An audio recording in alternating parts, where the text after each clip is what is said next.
Get away from my car! The kid in designer sunglasses stormed across the street, chest puffed out, finger jabbing air. You can't touch it without a warrant. Detective Ramirez stood slowly from where he'd been crouching by the Corvette's front wheel, held up his badge. Voice calm as winter. Police, son. We're just looking. The kid, Tyler Brennan, 22, trust fund haircut scoffed. Got right in Ramirez's face. I don't care who you are. Those are my wheels. I bought them. You can't prove. Then he did the dumbest thing possible. He shoved Detective Ramirez in the chest. Not hard. More frustrated push, but enough. Instantly, Ramirez's partner stepped between them, hand resting on sidearm. Don't do that. Ramirez didn't blink. One more inch and you're in cuffs. Assaulting a police officer is a felony, kid. The bravado drained from Tyler's face, like air from punctured tire. Behind them, the shiny red Corvette, parked illegally in my handicap spot. The spot with the blue paint, the wheelchair symbol, the city-mandated sign that said violators will be towed. And on those wheels, those custom black and silver wheels Tyler was so proud of, was the serial number that matched the one stolen 3 weeks ago. Stolen from Sergeant Frank Chen, disabled Army veteran, Afghanistan, lost his leg, bought those wheels for his restoration project with his own savings. Tyler had been riding around on stolen property from a disabled vet. While parking illegally in a disabled vet's spot, the younger detective knelt with extendable mirror and flashlight, angled it under the wheel well, shined light on inner rim. Long moment of silence. Then he looked up at Ramirez, nodded once. Got it, serial number's a match. Those 5 words were the sweetest I'd ever heard. Ramirez looked at Tyler. The serial number on this wheel matches the one stolen from Sergeant Chen. Want to try that? I bought them story again? Tyler's mouth opened and closed. Fish on dock. No words, no story, no excuse. Caught. Ramirez pulled out phone. I need uniformed unit and tow truck dispatched to this location. We're seizing evidence in a felony theft case. That's when his mother arrived. The woman in the burnt orange power suit tailored blazer with geometric gold buttons, matching pencil skirt, heels, clicking fury on pavement came power walking down street like avenging angel. Victoria Brennan. HOA president of Pinewood Springs. Real estate mogul. Woman who thought rules were suggestions for lesser people. What is going on here? Voice echoing off houses. Why are you harassing my son? Ramirez turned to face her. Ma'am, your son is in possession of stolen property. We are impounding these wheels as evidence in felony investigation. Victoria's jaw dropped. That's ridiculous. These are his wheels. He paid for them. Then he should have no problem providing receipt, Ramirez said dryly. There was no receipt. We all knew it. Tow truck rolled up. Driver got out with 4 heavy-duty cinder blocks and hydraulic jack. Per detective's orders, he wasn't hooking the car. He was taking the wheels. As neighbors peeked out, windows drawn by flashing lights, driver jacked up front of Corvette, unbolted, first, stolen wheel, handed it to Ramirez's partner, who placed it carefully in evidence bag. Then lowered car's axle onto cinder block. Repeated process, one wheel at a time. Slow, methodical, deeply humiliating. Victoria stood there sputtering. This is harassment! I'm the HOA president! I will have your badges! Officer Chen, the uniformed cop who'd just arrived, no relation to the sergeant, walked over calmly. Held out parking ticket. Ma'am, this is for illegal parking violation. Victoria slapped ticket away. I'm not paying that. This is my neighborhood. Chen bent down, picked up ticket, tucked it under Corvette's windshield wiper. Right on glass in front of steering wheel. Ma'am, HOA doesn't have jurisdiction over state law, city ordinances, or felony theft. This is police matter. The scene was perfect. Red Corvette symbol of Tyler's arrogance now sitting helplessly on 4 ugly blocks, stolen wheels being loaded into tow truck as evidence, bright orange parking ticket flapping in breeze. Small crowd of neighbors watching, phones out, recording everything. And me, Marcus Webb, 63 years old, disabled veteran with squeaky leg brace and a cane, standing on my front porch with my wife Angela, watching the Brennans finally get what they deserved. This started 48 hours ago with that same little squeak from my brace and whole lot of entitlement parked where it didn't belong. My name is Marcus Webb. I live at 428 Aspen Lane in Pinewood Springs, Colorado. Small suburb west of Denver. Foothills of the Rockies. The kind of place people move when they want mountain views and HOA drama. 48 hours ago was Tuesday, October afternoon. Sky, that particular Colorado blue that makes you forget winter's coming. My left knee was predicting snow for Thursday. Better than weather app, that knee. I was coming home from physical therapy, one of twice weekly joys of having argument with black ice and delivery truck back in my 30s. Left me with hardware in leg and permanent limp. Angela was driving. She always drives on therapy days. Leg feels like wet noodle afterward. We turned onto Aspen Lane, and I was already thinking about cold beer and putting feet up. Right in front of our house. Single, beautiful, city, mandated handicap parking spot. My spot. Not convenience, necessity. Walk from guest parking to front door on bad day feels like marching across Sahara. That blue painted rectangle is my oasis. Rounded corner, and my heart sank. There, gleaming in afternoon sun like giant arrogant tomato, was cherry red Corvette. I snapped photo, plate and timestamp, set phone on dash, parked diagonally. Taking up whole spot plus hash marked area next to it, Tyler Brennan's car. "Oh, for crying out loud," I muttered. Angela reached over. "Put hand on my arm. Knows how I get. I'm not angry guy by nature, but willful ignorance lights fuse." Blatant disrespect. Another. This was 2-for-1 special. "Deep breath, Marcus," she said. Voice.com as Summer Lake. Maybe he's just dropping something off. Looked at car. Engine off. No one in it. Victoria's house 2 doors down. If dropping something off, taking scenic route. Pulled out phone. Nope. Dropping off takes 5 minutes. He's been there longer. I'm logging it. Angela sighed, but didn't stop me. When it comes to this, I don't bend. Not about being petty. About principle. That spot is there for reason. Reason hammered into leg with steel pins and plates. She pulled over to curb little ways down street. I dialed number for Denver Metro Parking Enforcement. Number unfortunately saved in contacts. Woman's voice answered. Board. Parking enforcement. Put phone on speaker. Set on dashboard. Wanted Angela to hear. Wanted world to hear. I was doing this by book. Hello. Name is Marcus Webb. I live at 428 Aspen Lane. Need to report vehicle illegally parked in designated handicap space. Address 428 Aspen Lane? Correct. Only designated spot on block. Can't miss it. Vehicle description? Red Corvette, newer model. License plate reads, "Go faster." How original. Angela snorted. I winked. Is spot properly marked, sir? Yes, ma'am. Big blue sign with wheelchair symbol. Says violators will be ticketed and towed. Curb painted blue. Space has giant white wheelchair painted on it. Blind man on galloping horse could see its handicap spot. Will dispatch unit. Might be little while. We're busy. Understand. Thank you. Hung up. Silence in car felt heavy. Red Corvette just sat there, smug, silent. Monument to somebody who thought rules didn't apply. Angela looked at me. You know who's coming out before tow truck? Right on cue, front door of Brennan house flew open. Victoria Brennan marched down sidewalk like general reviewing troops, stiff-backed chin-up strut that says, I own this sidewalk and you're lucky I let you use it. Blonde hair shellacked into perfect helmet, face set in mask of pure indignation, burnt orange power suit catching afternoon light. She spotted our car, made beeline. I rolled down window. Might as well get it over with. Marcus, she started. Not even hello.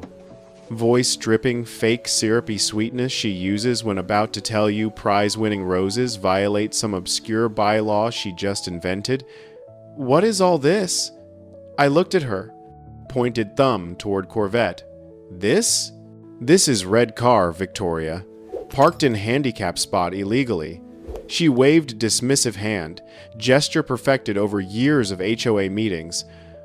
Oh, honestly, it's Tyler's car. He was just gonna be 5 minutes, helping me with groceries. I glanced at empty spot. No groceries in sight. No Tyler either. 5 minutes? Checking. Watch. Victoria, we've been sitting here 15. My 5 minutes and your 5 minutes must run on different clocks. Special HOA time zone? Her smile tightened. Syrup starting to curdle? No need to take that tone. Ah, tone police. Favorite move. When you have facts and she has feelings, she attacks tone. Classic bully tactic. Angela leaned over from passenger seat. Voice pleasant but firm. Actually, Victoria, Colorado Revised Statutes 424-1208 is clear. ADA sign is state law. HOA has zero say. No 5-minute grace period for designated handicap space. Moment vehicle without proper placard stops in one, it's in violation. Victoria's eyes narrowed. Hates when people quote, rules back. Especially real rules. Not ones she makes up. Well, I'm sure City has better things to do than harass my son over simple mistake. Not mistake if you do it on purpose, I said. And this isn't first time, Victoria. It's third time this month. Let first two slide, not letting this one slide. Face went from annoyed to furious. Mask off. You called them, didn't you? Called parking enforcement on my son? After all I do for this neighborhood? What she did for neighborhood. Measure grass. With ruler. Send threatening letters about welcome mat colors. Petty tyrant on tiny throne. I did, I said, voice flat. Sign says violators will be ticketed and towed, just helping sign do its job. Just then, Tyler swaggered out of house, carbon copy of mother. Same smug grin that says I'm better than you and we both know it. Saw scene, mom arguing with me, just laughed, jingled keys. Chill out, mom. Not big deal. Gave me look. Dismissive little smirk. Didn't say word. Got in precious car. Engine roared to life. Loud, obnoxious sound echoing down quiet street. Backed out of spot. Squealing tires little just for show. Peeled off down street. At corner, fishtailed hard. Laughed. Punched it. Right at that moment, big lumbering tow truck from Metro Impound turned corner. Driver saw now empty spot. Saw us. Shrugged. Kept driving. Victoria watched son go. Turned back to me. Eyes like chips of ice. You'll be hearing from HOA, Marcus, she hissed. You and your tone. Spun on heel. Marched back to house. I looked at Angela. Well, that went about as expected. Angela shook head. Small smile. You poke bear, honey. Sometimes bear needs poking. She was true to word. Victoria wasn't one for idle threats. Official HOA stamped email landed in inbox less than hour later. Digital declaration of war. Email arrived with little ping while finally enjoying cold beer. Subject line ominous. Official notice of violation. Pinewood Springs AOA. I knew it was coming. Still made blood pressure jump. Opened it. Language pure corporate nonsense. Full of whereas and heretofore designed to make simple threats sound like legal document carved in stone. From official HOA board email, but could feel Victoria's petty rage in every word. My great crime? Violation so terrible it required immediate official notice? Scroll down. Article 7. Section 4. Unapproved lawn adornments blinked. Read again. Lawn adornments. Went on to describe in painful detail a ceramic figurine of whimsical nature, approximately 12 inches in height, located in front flower bed. Looked out window at front flower bed. Angela's petunias in full bloom.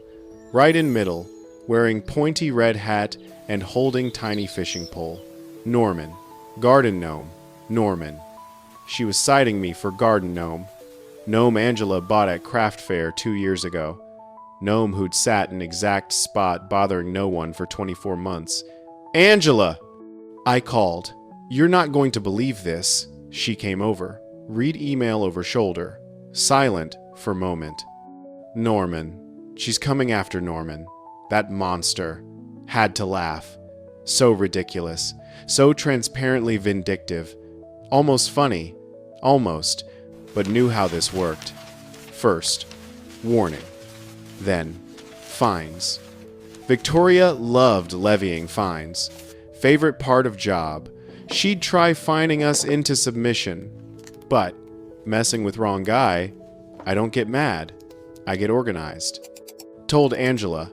She thinks this is whack-a-mole. She hits me with violation, I back down. Not this time. Didn't reply to email. That's what she wanted. Wanted me to engage. Argue. Get emotional so she could police tone again. Instead, made 2 phone calls. First call, Pinewood Springs Management Company. Third-party administrators handling HOA finances and paperwork. Faceless corporation downtown, but have to follow actual registered bylaws.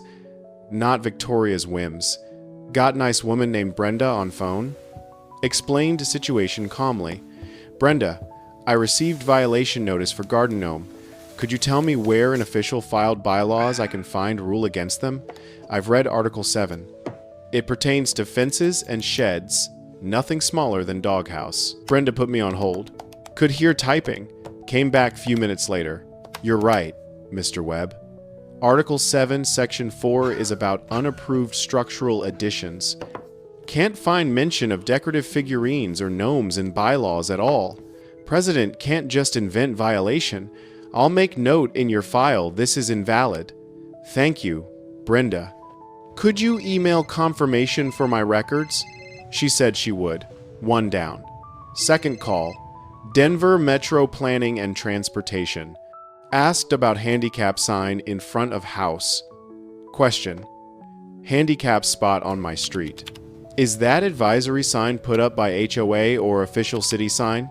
He asked for address. More typing.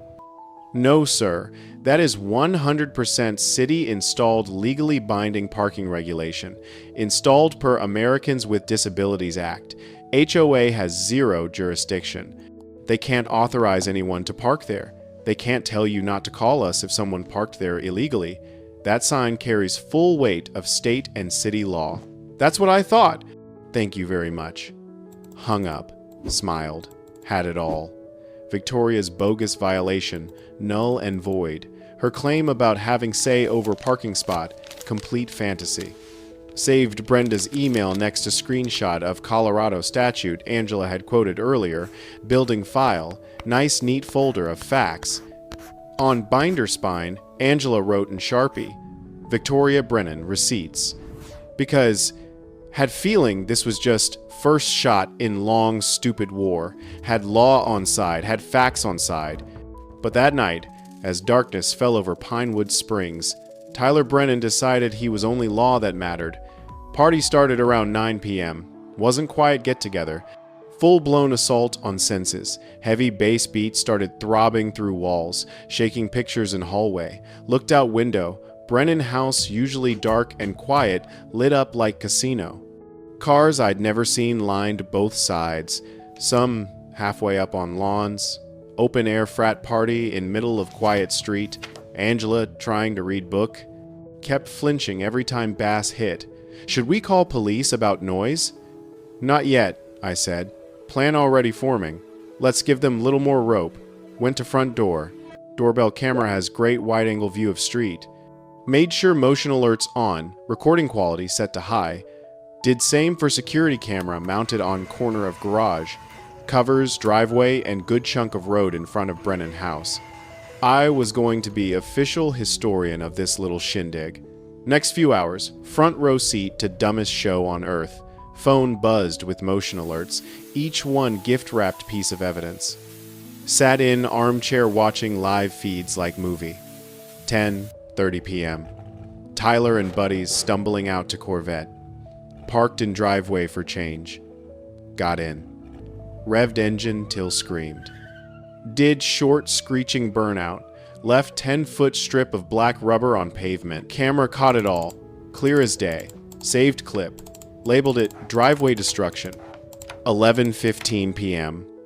One party guest kid, couldn't have been more than 20, tried walking straight line down sidewalk, failed spectacularly, tripped over own feet, went crashing into mailbox of neighbor Mr. Chen, recorded distinct crunch of metal, kid laughing as picked himself up, staggered back to party, labeled that one mailbox mayhem. All the while, footage showed steady stream of people walking around with open beer and liquor bottles. Clear HOA rule violation. Not to mention public intoxication issue. Screenshotted half-dozen clear shots. But grand finale came 2:30 a.m. Party finally winding down. Few cars left. Then, for no reason, Tyler came back out to car. Got in, fired it up, just sat there, revving engine. Not little tap, flooring it, letting engine roar and backfire over and over for solid minute. Sound deafening. Pure malicious look at me arrogance. Garage camera caught whole thing. Tachometer light flashing red on dashboard. Exhaust pipe spitting fire. Saved clip. Labeled 2:30 a.m. wake-up call. Finally, turned off monitor. Had whole collection of video evidence. Noise violations, vandalism, destruction of property, public drinking. Victoria wanted fight war over Gnome. Fine. I was showing up with tank. Angela had gone to bed with earplugs. Before sleep, put hand on shoulder. Marcus, be careful. These aren't reasonable people. Maybe just let it go. Looked at file of video clips saved on computer. This isn't about Gnome anymore, honey. This is about living in a neighborhood where rules apply to everyone. Not just people Queen doesn't like. Thought noise and stupidity were worst of it. Thought had all evidence needed to shut them down. I was wrong.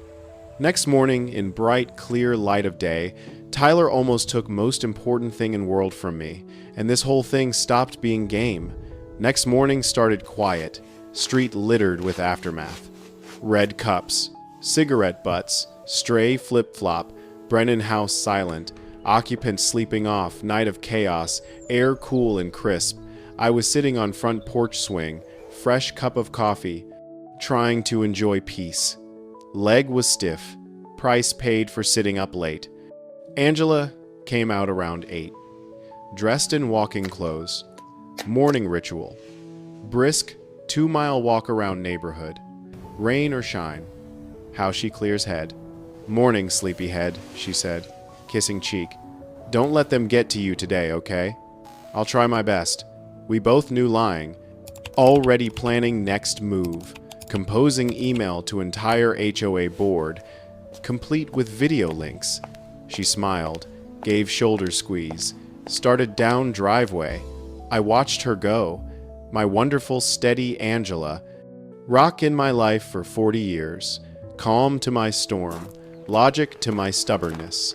Watching her walk away, back straight, stride, confident, felt familiar, swell of love and gratitude. She made it to end of street. Turned left, heading up main stretch of Aspen Lane. Took sip of coffee, leaned back, listening to birds. Few minutes later, heard it. Sudden angry roar of engine. I knew that sound. The Corvette. Sat up straight, heart suddenly pounding. Sound getting louder. Closer. Too fast. Way too fast. Looked up street. Blood ran cold. Red Corvette came tearing around corner. Fishtailing wildly. Tyler behind wheel. Face pale blur through windshield, going at least 50 in 25 zone, and Angela was right there, on sidewalk, about to cross driveway. She heard car, turned. Eyes went wide. Froze for split second. Deer in headlights. Corvette swerved. Tires screaming protest. For one horrible, endless moment, thought he was going to hit her. Mind went blank with terror, halfway out of chair. Useless cry stuck in throat. She reacted. Thank God. She jumped backward. Stumbling off curb onto grass of neighbor's lawn. Corvette's rear bumper missed her knees by hand's width. Swung around, back end fishtailing again before Tyler corrected. straightened out, and he never even slowed down. Didn't stop, didn't look back, just gunned engine. Rocketed down street, disappearing around next bend. Only sounds left. Fading echo of engine and frantic beating of my own heart. I was down steps and halfway across lawn before realized moving. Bad leg screaming protest. Angela already getting to feet, brushing herself off, pale. Hands trembling slightly, but trying to smile. "I'm okay, Marcus," voice little shaky. "I'm all right, just foolish, boy," reached her. Hands hovering, not sure where to touch, like she might break. Rage that filled me, pure white hot fire, burned away petty annoyance about parking spots and gnomes. This wasn't about rules anymore, about my wife, my Angela. He could have killed her. Didn't even have decency to stop. "Foolish boys get taught lessons," I said. Voice low, tight. Stranger's voice. "And class is about to be in session." We walked back to house, arm around her. Question that'd been nagging, what matters more, peace or justice, was answered. No peace in neighborhood where wife wasn't safe. Time for justice. That night, didn't sleep. Sat in front of computer, going over every second of camera footage. Wasn't looking for noise violations or petty vandalism anymore. Looking for weapon, and found one. Shining and spinning, right on his wheels. Must have watched clip 100 times. Footage from garage camera, crystal clear. Showed red Corvette screaming past, morning sun glinting off polished finish. Showed Angela leaping back onto grass. Every time saw it, cold knot of fury tightened in gut. But after 100th time, focus shifted. Stopped watching Angela. Started watching car. Training as mechanical engineer all those years, looking at blueprints and schematics, taught me notice details. Started breaking car down into components. Body, windows, wheels. Paused video right at moment car closest to camera. Filling frame. Zoomed in, then zoomed in again. Right on front wheel. Rims were custom. Weren't standard factory wheels. These were intricate, dozen thin spokes fanning out from center. Glossy black finish with thin polished silver lip around outer edge. Flashy. Expensive, and for some reason looked familiar. Leaned back in chair, closing eyes. Where had seen those wheels? Wasn't on another car in neighborhood. Would have remembered somewhere else. Picture maybe? Thought about uncle who was car nut. Always sending links to car shows. Maybe from him? No, wasn't it. More recent, local. Opened web browser, typed in search, custom black wheels, stolen Denver Metro. Hit enter. Search results popped up. Dozen different stories. Scanned headlines. Car theft ring busted. Catalytic converter thefts. Then saw it.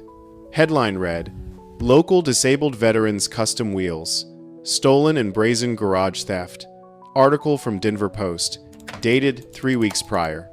Heart started beating faster. Clicked link. Story about man named Sergeant Frank Chen, retired Army veteran. Lost leg in Afghanistan.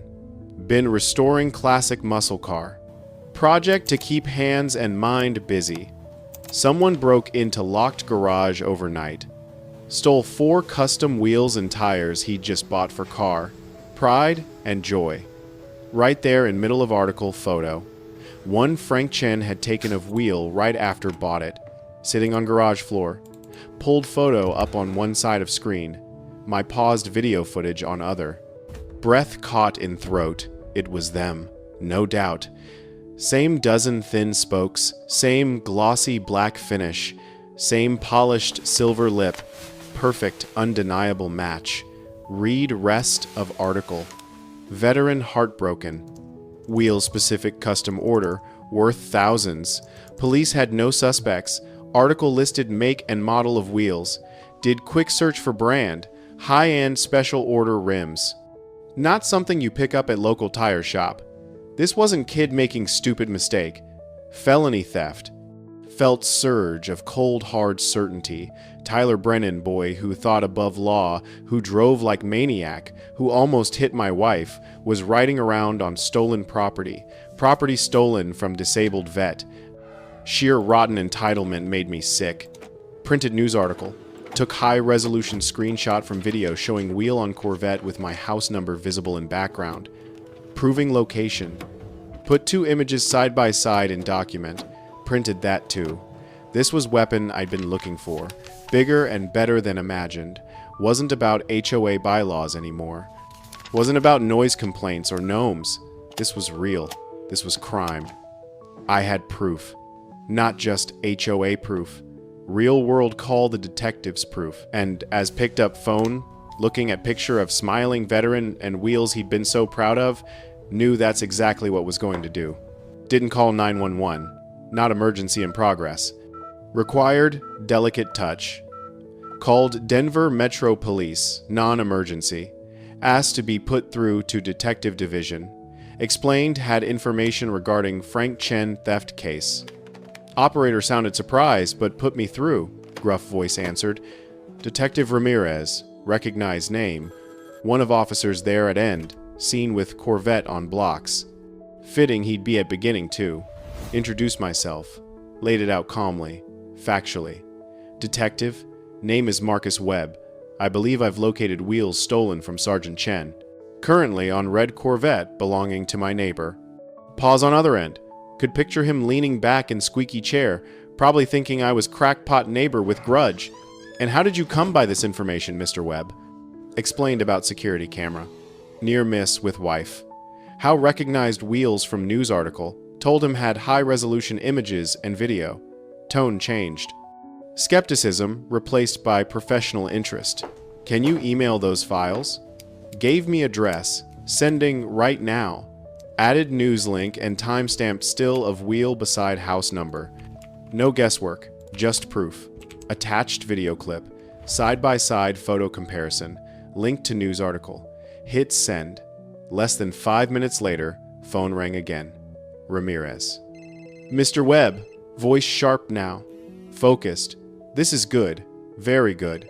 Manufacturer stamps serial number on inside of rim on that particular model.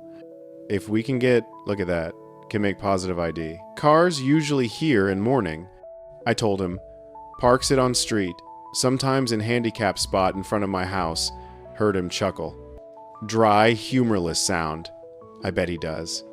Okay, Marcus, here's what I'd like. Don't want to spook him.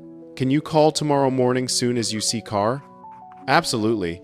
We talked another few minutes. Laid out plan. Simple. He and partner would be in area in unmarked car. I'd give signal. They'd handle rest. Barely slept that night. Kept checking cameras. Watching empty street. Next morning, up before sun. Sitting in dark living room. Watching. Waiting. Just after 7. 0. 0. Heard familiar roar. Red Corvette rolled onto Aspen Lane. Jaw almost hit floor. With all open spots on street, with own empty driveway right there, Tyler pulled car right into blue-lined handicap spot. Sheer unmitigated arrogance, breathtaking.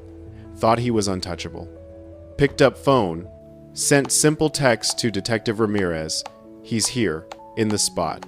Reply came instantly. On our way, 5 minutes. Few minutes later, plain dark sedan I'd never seen eased onto Aspen Lane. Parked few houses down. 2 men in plain clothes got out. Big solid guy with tired eyes. Partner, younger, leaner. Walked toward my house. I stepped onto porch. Just nodded toward Corvette. There she is. Ramirez nodded back. They walked to car, calm as could be. Crouched down to look at wheels. That's when Tyler's door burst open. Must have been watching from window. Hey! Storming toward them. Get away from my car! What do you think you're doing? And that's when everything went from investigation to confrontation. That's when Tyler shoved Detective Ramirez. That's when uniformed unit arrived. That's when Victoria came marching out in burnt orange power suit. That's when tow truck rolled up with cinder blocks. That's when they jacked up Corvette. One wheel at a time. placed each one in evidence bag, lowered car onto blocks. That's when Officer Chen wrote parking ticket, tucked it under windshield wiper. That's when neighbors came out with phones recording. That's when Mighty Brennan's finally learned rules apply to everyone. But it wasn't over yet. Still matter of HOA. Emergency meeting called for that evening. Discuss recent disturbances. Had feeling it was Victoria's last-ditch effort to punish me. But I was ready. Had folder of evidence, printed emails, USB drive with all video clips, Queen about to be checkmated right in middle of her throne room, community clubhouse that evening, packed. Usually, HOA meeting gets 6 people and lost cat. Tonight, standing room only. Story of Corvette on blocks spread through neighborhood like wildfire. Everyone there, buzzing with excitement and nervousness. Victoria and Tyler conspicuously absent. Angela and I found seats near front. Had laptop and small portable projector in bag. Prepared. Meeting supposed to be run by Vice President. Meek man named George. But before he could start, Victoria swept in. 10 minutes late. Look of grim determination. Marched to front. Grabbed microphone. Thank you all for coming. There have been unfortunate events in our community, fueled by misinformation and personal vendettas. We're here tonight to address multiple violations filed against resident at 428 Aspen Lane. Actually going through with it, going to try fining me for gnome. Sheer gall astounding. Few people murmured. I saw Chance. Stood up. Point of order, Madame President. Voice.com. Loud enough to fill room. Victoria glared. You're out of order, Marcus. Sit down. According to bylaws, holding up printed copy, any member can raise point of order. Victoria tried. Watch your tone. I smiled. Tonight, we're watching facts. And these violations are fraudulent. George looked from me to Victoria. Terrified. He's right, Victoria. Bylaws do say that. Victoria's face tightened. Trapped. Fine. You have 2 minutes. Thank you. Walked to front. Set up laptop. Plugged in projector. Image of bogus gnome violation email filled screen behind me. This is violation I received. For garden gnome. I called management company. They confirmed. No such rule in bylaws. This violation is invention. Fabrication sent less than hour after I called parking enforcement on Victoria's son for illegally parking in handicap spot. Click to next slide. Picture of red Corvette in blue spot. Official city mandated spot, which as Denver Metro Planning confirmed HOA has zero authority over. Could feel mood shifting. People leaning forward, listening intently. Then played videos. First, 2:30 a.m. engine revving. Sound-filled room. People winced. Then, kid falling into Mr. Chen's mailbox. Mr. Chen, quiet old man in back, gasped. So, that's what happened. Finally, most important clip. Footage from garage camera. Whole room watched in silence as red Corvette flew around corner. Tires screeching. Narrowly missing Angela. Collective gasp. Several turned to look at Angela. Calm and composed. This isn't about gnomes or grass height, I said, voice ringing with anger didn't try to hide.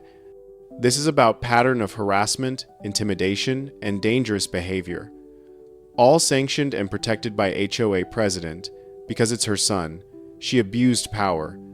Invented rules to punish those who disagree. Ignored real violations, vandalism, dangerous driving, public nuisance because her family was committing them. Paused, letting words sink in. And this morning, this behavior culminated in police seizing stolen property from her son's car, property stolen from disabled veteran. Room erupted. Everyone talking at once. Victoria stood pale and shaking. For once, completely speechless. Then another neighbor woman named Sarah, who Victoria had fined for wrong shade of white trim, stood up. "She's been doing this for years!" she shouted. "Threatened me with lien on my house." One by one, others stood, sharing own stories of Victoria's bullying and abuse. Dam had broken. All fear and resentment bottled up for years came pouring out. Finally, Mr. Chin stood up. I make motion. Motion to dissolve current HOA board and begin proceedings to dissolve Pinewood Springs Homeowners Association entirely. It has clearly failed to serve interests of this community. Second, shouted dozen voices at once. George, looking like about to faint, called for vote. Wasn't even close. Forest of hands went up in favor. Only one hand stayed down. Victoria's queen dethroned. Castle crumbling. All that was left. Clean up mess and enjoy peace and quiet we just fought for and won. Aftermath swift and decisive. With HOA board officially dissolved, team of volunteer residents, myself included, took over to manage legal process of dismantling organization. Hired lawyer, specializing in community associations, found Victoria had been misusing funds for years, paying for personal landscaping out of HOA budget, covering Tyler's car insurance with community dues. All there in bank records. State got involved. Victoria and Tyler suddenly facing whole lot more than parking ticket. Tyler charged with felony possession of stolen property, misdemeanor assault on officer. Victoria facing charges of embezzlement and fraud. Brennan House went up for sale about a month later. Never saw them again. Best part for me, day Denver Metro Works truck pulled up. Two men got out with buckets of bright blue paint and rollers, scraped off old faded lines of my parking spot, gave it fresh, brilliant coat, repainted wheelchair symbol, big, white, beautiful, small thing, but felt like monumental victory. That same week, card showed up in mailbox from Sergeant Frank Chen. Wrote that police returned his wheels. So grateful for help. Included gift certificate to local restaurant. Angela and I went that Friday. Toasted to him. To little bit of justice in world. Few days before for sale sign went up. Quiet knock on door. Opened it to find Victoria standing there.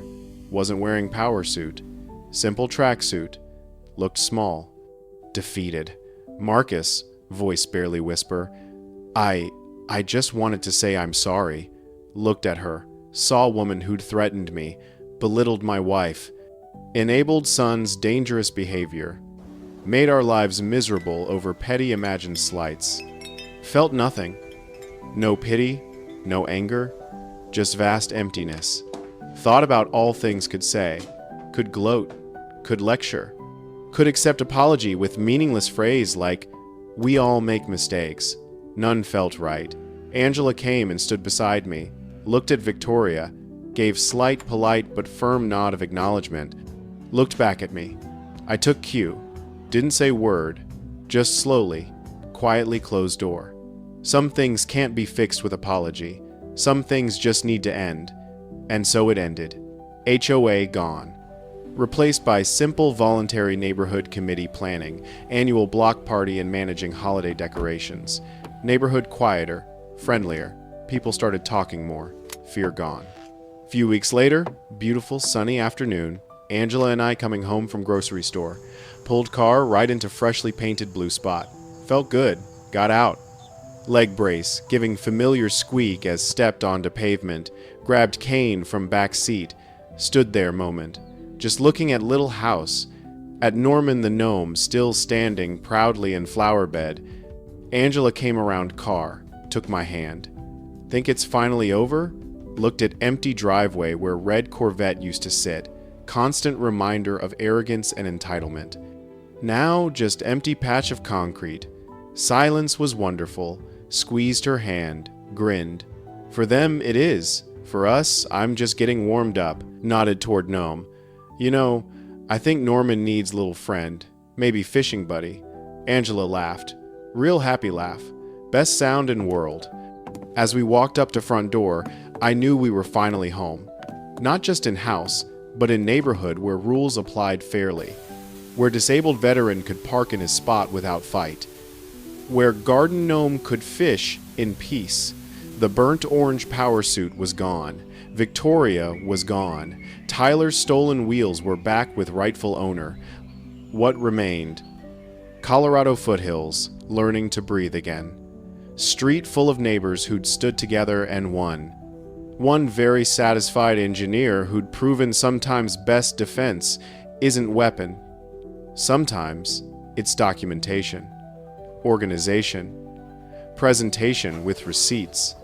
Because in end, entitled power built on stolen goods and fabricated rules always has one fatal vulnerability: evidence.